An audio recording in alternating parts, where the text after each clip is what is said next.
As a kid, I dreamed of one day owning a real arcade machine. If you told me the first one I would have bought was the 1982 Bally Classic Tron, I would have said that's crazy. But that's just what I did.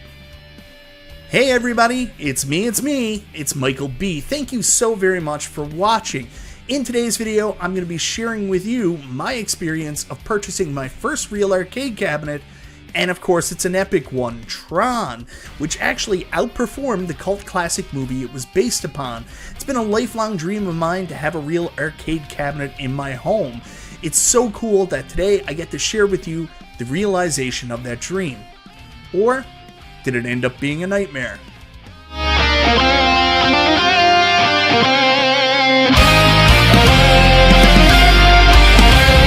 That's right guys, in today's video I'm going to be sharing with you my experience of purchasing my first real arcade, Tron, and what an epic arcade to be the very first real arcade I have actually owned. But owning real arcades comes with a lot of complications and maintenance, which I'm learning pretty quickly is a lot of work. Anyways, before we get into that, I want to say thank you so much, everybody, for checking out the video. Guys, I always appreciate your support. If this is your first time to the channel, you like what you see, go ahead and subscribe. Click the bell for notifications, all that YouTube stuff. I also want to say a big thank you to Exter for sending me out this aluminum card holder. You guys know I don't like traditional wallets and want something that's easier to carry and takes up less space on my person. Exter's aluminum card holder does just that, holding all my essential cards, plus it looks great. These ergonomic solutions often make it hard to access cards, but Exter has a cool fan-out option, like a switchblade, where I can easily access my cards with the press of the button, and there's even additional storage for more cards on the back of the card holder. They also included a tracker card that fits nicely into the card holder and can be tracked with the wrap in the event you ever misplace it. If you've never heard of this company before, you should really check out their website for a full list of their available products and options that may fit your taste. So if you guys are interested in picking up something for yourself or maybe for somebody special, I have partnered with Exter to offer you an exclusive 25% discount that you can access using my product description link below or using the code GAMEGENIE. Exter, the smartest space-age aluminum wallet. Check them out. And here it is, guys, my first real arcade cabinet. And of course, I didn't go for something generic. I went for one of the coolest, most unique, best looking arcade games of all time, Tron, based on the classic Disney movie. What a cool arcade game. So for those of you who have been watching my channel for a few years now, you know that one of the big reasons I got into Arcade 1-Up is there isn't much of an arcade marketplace here. You can take a look at any time at the arcade listings on Marketplace or Kijiji or OfferUp, whatever service you use. It's mostly filled with Arcade 1-Ups, multicades, and if there are ever real arcades, they're usually in pretty hard shape and they require a lot of work and maintenance to get them back up and running. Take a look, for example, at this Pac-Man arcade game, which is pretty clearly a conversion and in super rough shape with a bezel, I don't even know where that came from, and a Super Pac-Man marquee, going for $1,600. Let's just say my choices here are limited for getting into real arcade collecting. Because of that, I absolutely became infatuated with Arcade 1-Up. These little 3/4 scale cabinets were easy to access, and while the quality certainly wasn't arcade authentic, and some of the cabinets didn't look exactly like they should, some were actually really cool. One of the absolute coolest looking ones they did, if I had to put it on a mantle or a Mount Rushmore of arcade cabinets, would be Disney's Tron. And the funny thing is, whenever I played this game through multicades or anything else, I never really fell in love with it because it didn't have that look, nostalgia, the actual arcade feel. Plus, I never grew up playing this game in the arcade, but when I picked up the Arcade 1-Up Tron cabinet, I quickly fell in love with its unique design, repetitive yet perfect gameplay, and just the overall look of the arcade. This quickly became one of my very favorite Arcade 1-Ups. So you can imagine my absolute shock and amazement when I saw a local posting for an arcade machine that's in working good condition and is pretty cool and unique. In fact, one of the most unique and interesting arcades of all time, Bally's 1982 Tron arcade machine, and for a very reasonable price of Canadian $2,500, as these typically usually sell anywhere from $3,500 to $4,000 in Canada. I knew I had to go look at this. And after a quick inspection of the cabinet and a lot of conversation with the owner and seller of the cabinet, learning his passion for real arcades, the care and effort he put into restoring this machine, I was sold, and Tron was coming home with me, my first real arcade.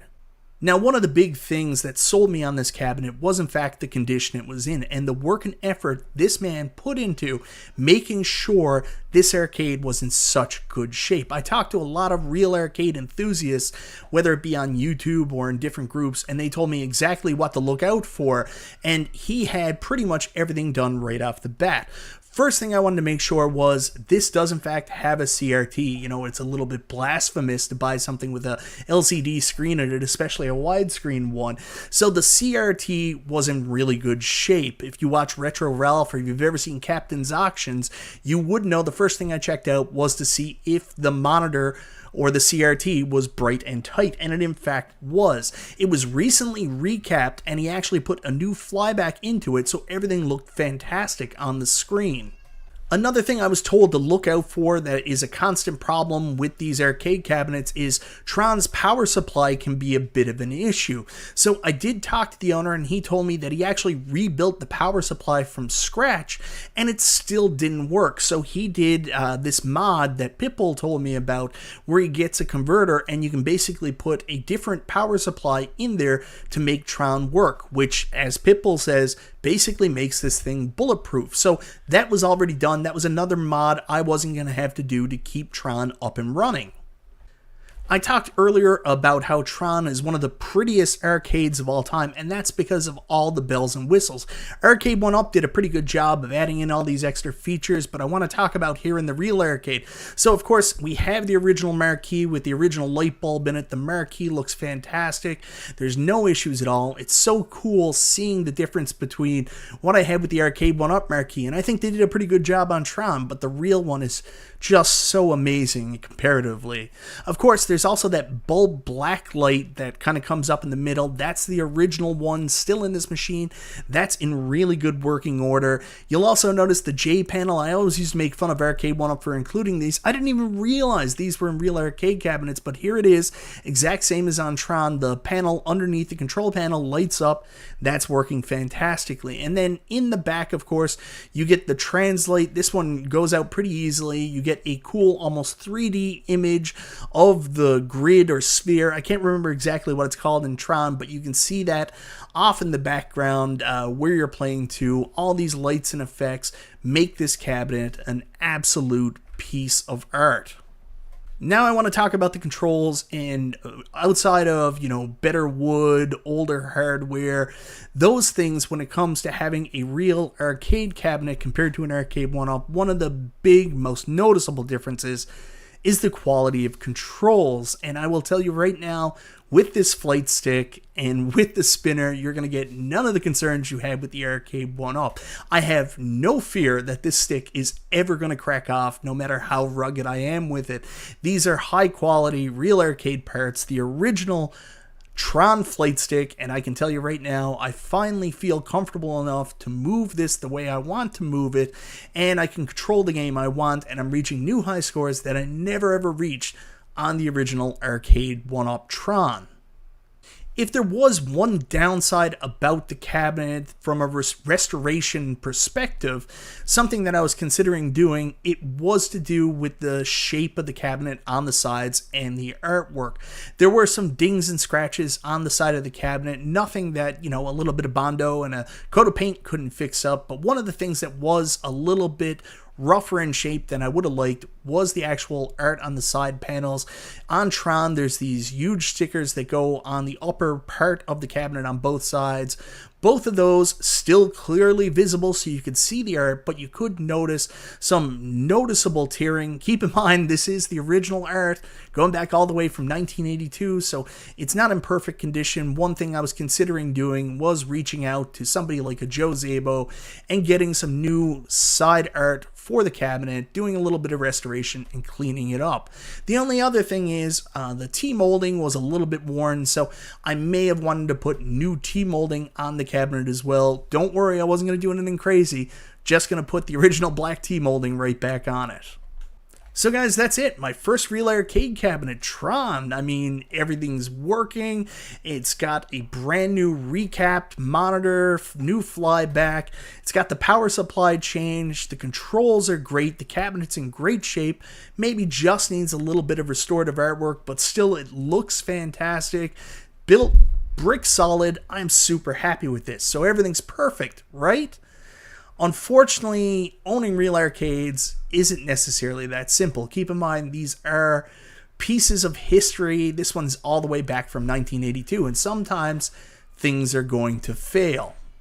And unfortunately, I was stuck with issues right out of the gate. When I bought this machine, the guy had indicated he had completely restored it. It was in perfect working order, and you know, I took him at face value on that. And when I moved the arcade home and turned it on for the first time, I immediately got a ROM error. And lucky enough, I contacted the dude. He came right down and he took a look at the cabinet, identified that some stuff maybe got shook up a little bit during transportation. So he did a little bit of tweaking with it and got me back up and running in the span of seconds. So everything was fine then, right? Well, unfortunately, after about a week and a half, 2 weeks after that, I encountered my second issue with the cabinet, and that is the cabinet's front sprites. So basically your characters, your enemies, some of the structures weren't showing up on the screen. You could play the game, you could hear the sound, you could see the backgrounds, but none of the front sprites were working.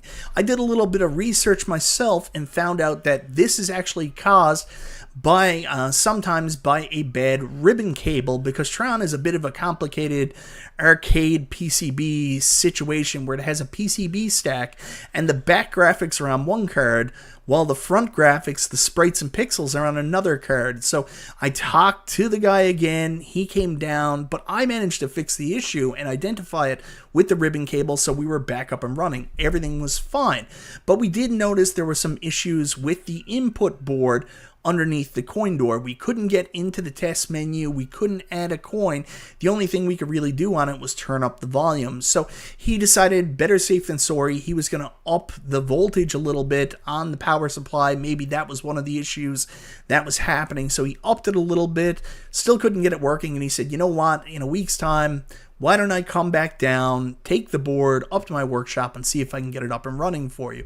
Again, amazing customer service, because most people sell you something from a want ad. It's just, you know, you bought it, it's your problem. But this guy loves his stuff, was there, willing to help out. So I said, yeah, that sounds great. So he left and he was going to do that. I left the machine. My pixels were back on. It was just the coin button not working. I could still coin in under the physical coin in door, so I wasn't too worried about it. I went to play it later that night, and then something else happened yet again, and this time the sound went. So I'm playing dead with no sound, as you can see here.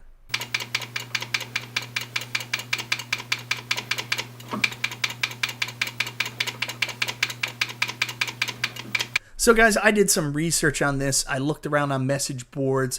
It could be a variety of issues. I reached out to Pitbull once again. It could be anything from just another ribbon issue to something blue. We don't know. So unfortunately at this point, I started getting a little bit disappointed with my purchase. This wasn't working as well as I'd hoped. I mean, reading from the description, this is a fully restored and working Tron, but I'm having issue after issue after issue. But this is where the guy I bought it from ends up being the coolest guy in the entire world. I tell him about it, and I'm like, you're going to fix the board anyways, not a worry. He actually asked me to call him. I call him, and he said, listen, this is not representative of what I want to put out there. I want my stuff to be amazing when it goes out there. And I tested this, and it seemed like it worked.